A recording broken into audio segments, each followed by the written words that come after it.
I add on once again, this time for 500. We play a double board bomb pot for 20 each. I've got 9-7 offsuit in middle position. The first flop comes out 7-3 deuce with 2 hearts, and the second is king 10-6 rainbow. We have top pair on one board, and we also have a gutter to the nuts on the bottom board. Small blind leads out for 125. The player to his left makes the call.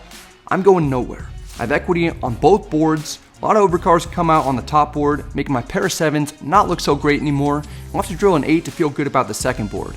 Calling is okay. Raising is a semi-bluff to put pressure on my opponents, force them to make what could be a tough decision. Seems a lot better. I make it 500. Takes a little while to get all the chips in there. I still have some chips on the way, so my bills are playing. Folds to the small blind. He jams it in. That's not exactly the outcome I was hoping for. The action's on the big blind. He apparently is in a difficult spot. I hate my life. I hate my life, he said. Eventually he folds. It's not what I'm doing. All right, I'm gonna need some help here. I call. You need some help? You like aces or something? I do have aces. I call out the guy's hand, then I drill the straight on the bottom board. I suck out huge. I'm at least gonna be chopping this massive pot. Still, I'd rather win it outright. The top river comes, it's another 7, so I make trips and I beat my opponent on both boards. And I scoop it. Whoa, you scoop both. That's about the sickest bad beat that I've put on anyone ever. I crack aces twice in the same hand. I needed it after that pocket king's hand earlier though. Look what you did, Brad. Look what you did. I know. Those were aces. I reloaded at just the right time. After raking in a huge pot, I've got 2,300 in front of me. I'm officially unstuck for the session. My 6th table for the night, I'm dealt 9-7 diamonds, under the gun +1. The under the gun player straddles, I raise to 35. The straddler calls, we're heads up. The flop comes king 10-3, all diamonds, we flop a flush. Under the gun checks, I down bet to 25. This induces a check raise to 75, I could potentially be beat, and I don't want to scare off the player if he's bluffing, so I flat.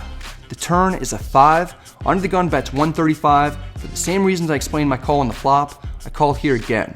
The river is another king. This isn't the best for us. The player fires a 3rd bullet for 250. Certainly not going to raise here. I call, and I'm happy to see what we're up against. Oh, you did bring it in. There you go.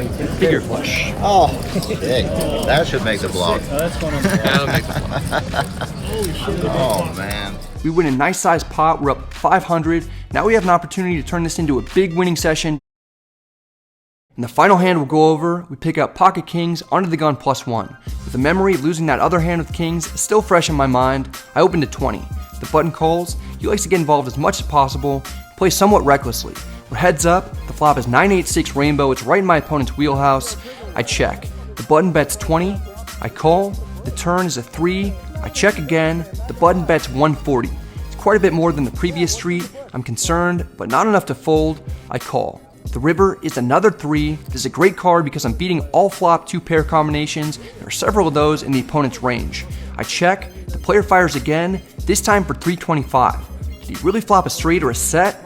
That seems to be what he's representing. Can't fold. I call, and I'm surprised to see that I'm up against Queen 9 offsuit. We got the winner. Guess he thought I was calling him down with ace high and tried to take me to Value Town. Instead, that's where he takes himself. We win one last big pot, booking a nice profit before ending a 7-hour meetup game session.